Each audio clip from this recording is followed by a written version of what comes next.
We all know Christopher Columbus landed in the Americas in 1492, which subsequently opened the land to European colonization in the coming centuries. We also know that he was not among the first Europeans to cross the Atlantic, with the Vikings having achieved that feat nearly 500 years prior through lucky Leif Erikson, whose attempted settlements in Vinland, today part of Newfoundland, remain as proofs. But other, more fantastical claims about European colonization exist and are shrouded in mystery, some of which continue to highlight the long shadows of ancient myth. This is the story of Prince Madoc, the legend of how the Welsh colonized North America. According to legend, Prince Madoc was one of the illegitimate sons of the 12th century King of Wales, Owain Gwynedd. King Gwynedd is a significant figure in the history of Wales. He consolidated power among various tribes in Wales, effectively unifying many of the Welsh people. And he successfully defended his land from the Norman invasions. When King Gwynedd died in 1170, a dispute arose among his sons, which saw his son Dafydd usurp the throne. Distraught by the infighting, Prince Madoc and his companions sailed west and reached America, founding civilizations and living happily, eventually intermixing with the Native Americans. An incredibly romantic story, but only one that could be afforded to a nebulous bastard. Where Madoc landed is inconclusive, as there's no hard evidence of the legitimacy of this story. Some even doubt that he existed. But most of the adherents of this legend speculate that he traversed a similar path as Columbus, and made his entrance into North America through the Gulf of Mexico, up through Alabama. Some people say his people reached the Ohio River Valley, and even more audacious theories say that he founded the Aztec civilization. The first explicit mention of Madoc was in a Welsh poem written by Maredudd ap Rhys a few years before Columbus set sail for the New World. In the poem, it is said, "Splendid Madoc, of Owain Gwyned's line, he desired not land or worldly wealth, but the sea." After Columbus's successful explorations into the New World, numerous other kingdoms flocked to reap wealth from the New World, claiming lands and installing colonies.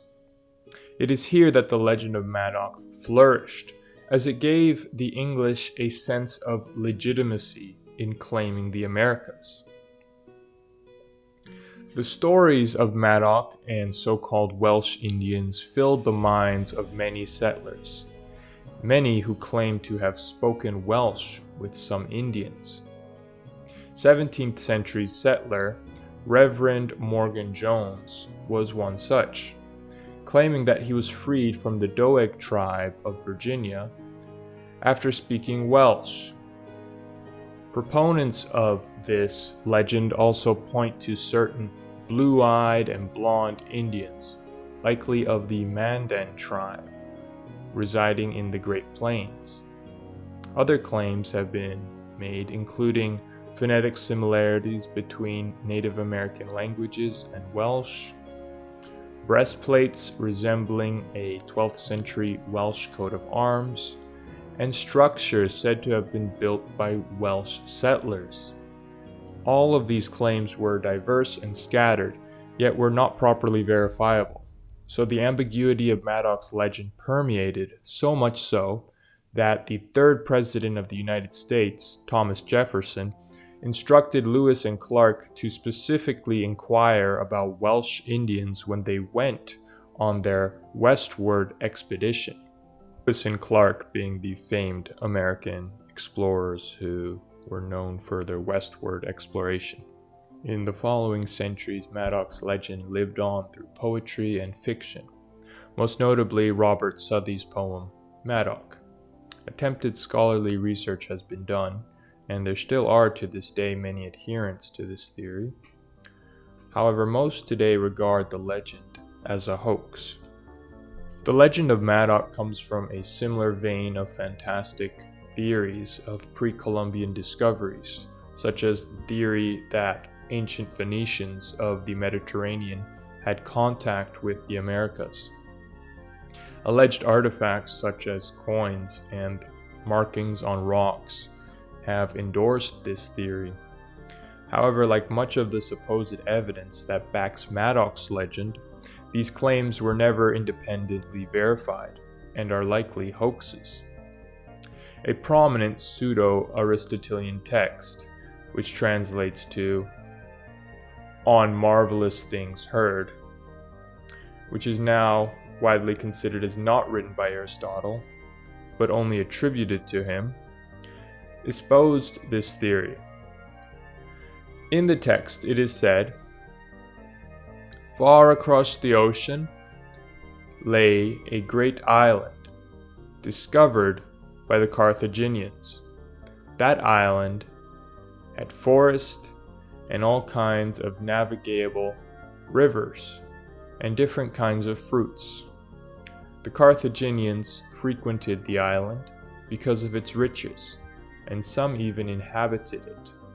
But for reasons unknown, navigation to the island was later forbidden, and the Carthaginians abandoned the colonists who had settled there." It is possible that this tale may be true, but what is being referred to are likely the Canary Islands or the island of Madeira. It's hard to believe that the Carthaginians would have landed in the Americas, let alone inhabited the land, without leaving traces or encountered Native Americans. The Carthaginians being an ancient Phoenician civilization based in Carthage, Tunisia, which controlled much of the Mediterranean trade during antiquity. 16th century Spanish historian Gonzalo Fernández de Oviedo used old fringe legends to solidify the claim that it was the Spanish who discovered the Americas centuries before even Columbus.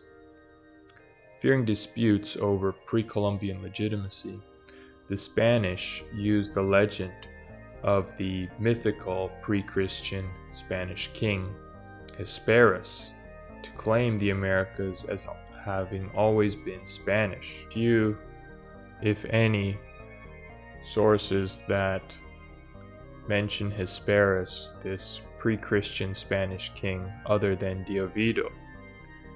I struggle to find much research on Hesperus, but according to de Oviedo, Hesperus was a Spanish king who ruled over Spain 1,600 years before Christ.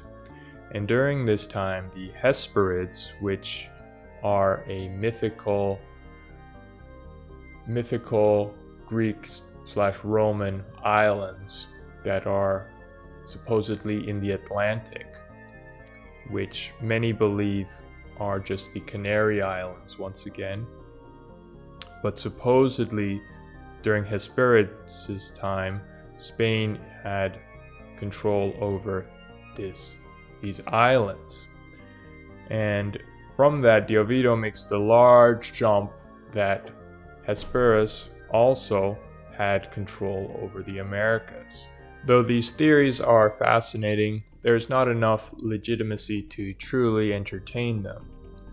And some of these theories may go too far and may give off the impression that the Native Americans could not have crafted civilizations such as the Aztecs, or built certain structures without the help of some European involvement. Although there are theories about Islamic, African, Asian, and Polynesian pre-Columbian contact with the Americas, a resounding amount of credence has been put forth regarding European contact, without much evidence. Yet there is enough mystery and alleged substance for pre-Columbus theories of discovery to continue to flourish today.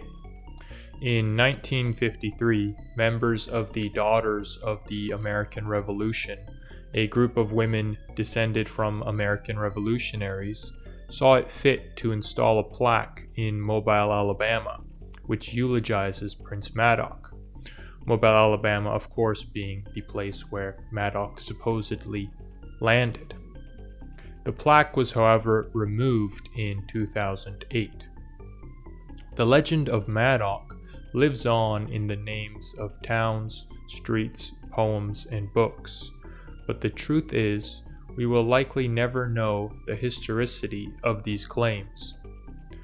The tale of Madoc and other early contacts with the Americas will remain a subtle and vague legend within the American mythology, yet even murky legends are able to influence the present.